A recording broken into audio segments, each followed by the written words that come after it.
Are you looking for a more consistent golf swing? Are you looking to find a way to be better every single time and not have those wild misses on the golf course?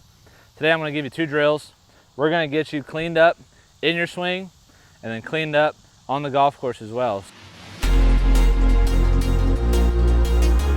So let's get into how we're going to fix your golf swing. So while I'm working with players on the lesson tee and we're trying to dive into their swing and we're looking for certain pieces on video, one thing that we focus on is where the golf club aligns in their downswing, and right about here. I want to see the shaft line up with the right forearm so that way we can get an effective delivery through to our finish.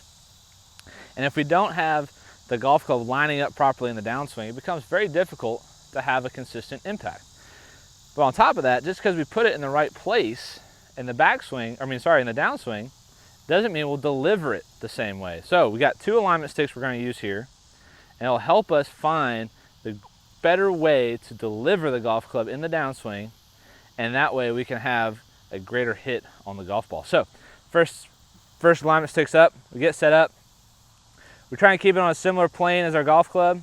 We move it just outside the club head, about a club length back, and we push that in the ground. This one's just going to be a friendly reminder to swing underneath. This one will be further away than our other stick, which will again be on the high side of the golf club, close to the plane of the club that we're swinging. And what this will let us do is hit a shot. The ball should go underneath the stick, and we should be able to not hit the stick with our golf club as well. And because the reason why the stick in the front is located there is I'll see players line it up perfectly here and then send their golf club out to the alignment stick.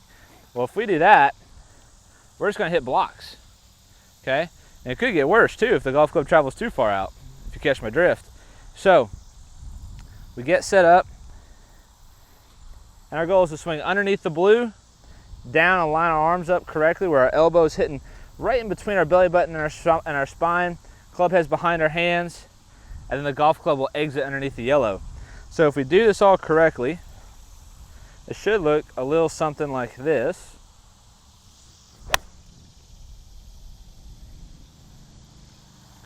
And so the goal here is we're trying to swing underneath that and underneath this one. Now, let's say you struggle from old Mr. Over the Top, and you get up on the ball and it's whap, and you're just nailing the stick, right? And the club head's too far out. I want you to get set up, take the club back, and pretend you made a full golf swing. And I want you to pull the club down, elbow in. Your right arm's going to look like it lines up with your right leg, and the golf club should look like it still points to the golf ball. From here, I want you to try and make a golf swing and hit the ball. If you need a little pump, give me a little pump to get some speed, and we're going to hit our shot. Now, if you hit the stick, it means you didn't turn enough to the finish and get your hands going up and in.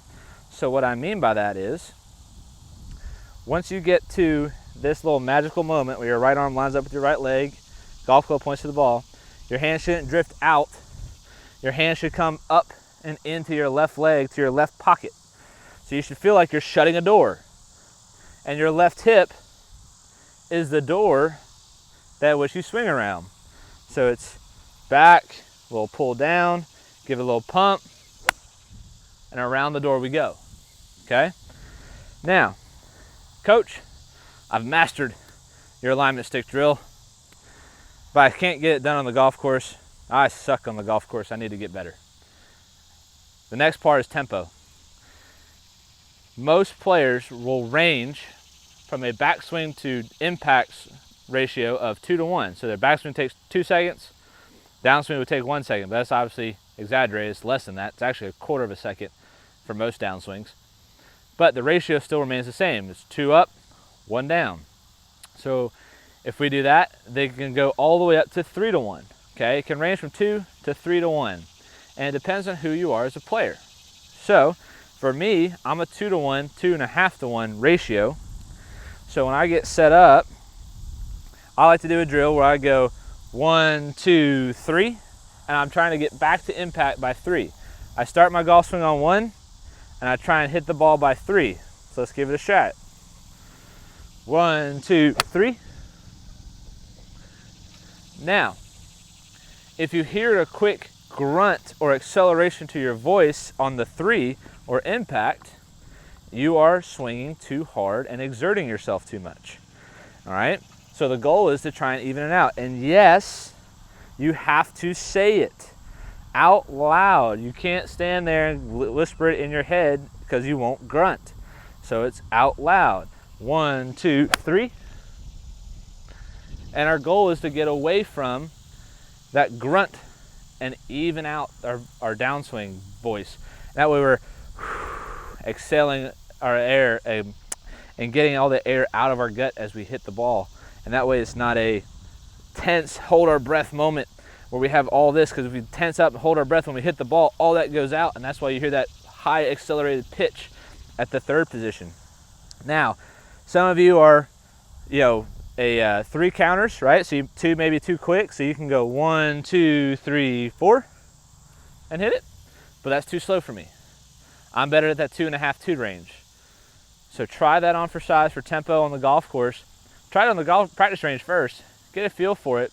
Then on the golf course, count it out to your head. 1, 2, 3.